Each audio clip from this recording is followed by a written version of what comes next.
Il est sympa, il est intelligent, il a du charme, il chante bien et accessoirement, il joue comme un dieu au tennis. C'est pas moi, hein. Bah oui, ce n'est pas un hasard si Yannick Noah a été élu personnalité préférée des Français en 2005. Pourtant, du Cameroun à Roland-Garros, des cours de tennis à l'Olympia, toute la vie de Yannick Noah ne repose que sur une seule chose, un cadeau qu'on lui a offert un jour de février 1971. Alors, quel était ce cadeau ? Pourquoi est-ce que cela a tant influencé la vie de Yannick Noah ? Quel est ce jour où tout a basculé pour lui ? Les réponses à toutes ces questions dans ce reportage de Tristan de Groulard. Je 7 et match. Septembre 71, à Yaoundé au Cameroun. Yannick Noah n'a que 11 ans et pourtant il tient entre ses mains ce qui va changer sa vie. Un objet qui va transformer ce petit enfant d'Afrique en star du tennis. Ma vie après ce moment-là a basculé. Depuis tout petit, Yannick est un fan de tennis. Il a une idole, Arthur Ashe, le premier joueur de couleur à avoir gagné un tournoi du Grand Chelem. Pour Yannick, Arthur est plus qu'un tennisman, c'est un modèle, un symbole de réussite. Pourtant, Noah est loin de vouloir faire carrière dans le tennis. Mais ce jour de septembre 71, tout va changer. Il apprend en effet qu'Arthur Ashe effectue une tournée en Afrique pour rencontrer ses fans. Cette venue va sceller son destin. Nous voici donc ce jour de septembre 71. Dans quelques secondes, Yannick va rencontrer son idole, Arthur Ashe.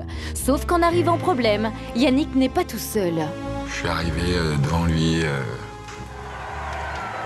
un de ses milliers de fans.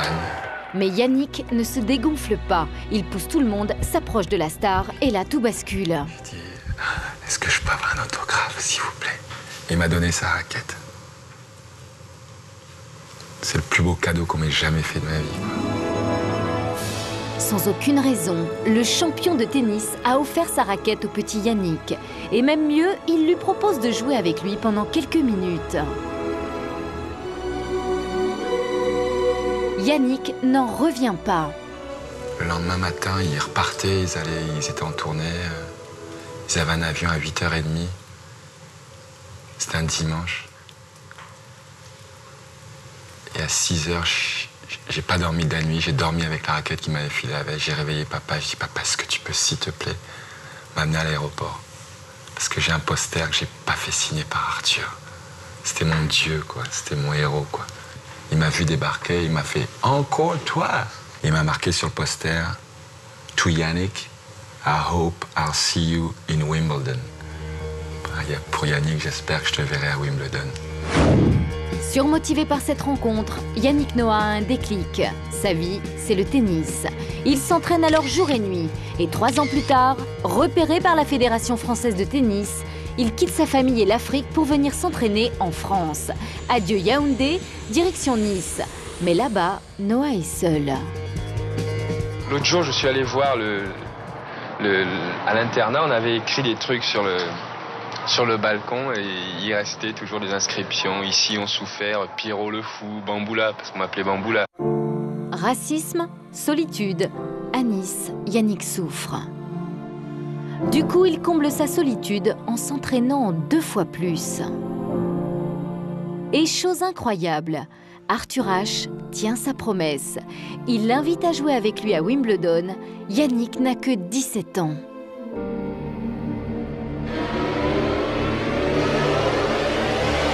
Là, j'ai plus jamais regardé derrière. Noah puise dans ce match une nouvelle force et progresse vite. En quelques années, il devient numéro 1 français. Et le 5 juin 83, son nom entre dans l'histoire.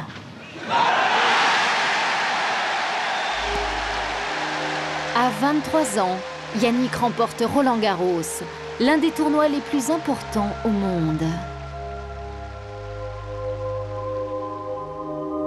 12 ans seulement après avoir rencontré Arthur Ashe, Noah fait rêver la France entière.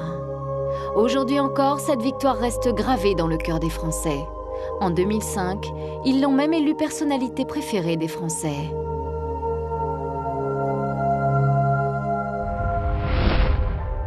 Disparu en 93, Arthur Ashe peut être fier de ce qu'il a déclenché lorsque ce jour de 71, il fit cadeau de sa raquette à ce jeune Africain rêveur. Il y a des fois des une personne qui va compter. Et Arthur, il a été cette personne qui a compté, quoi.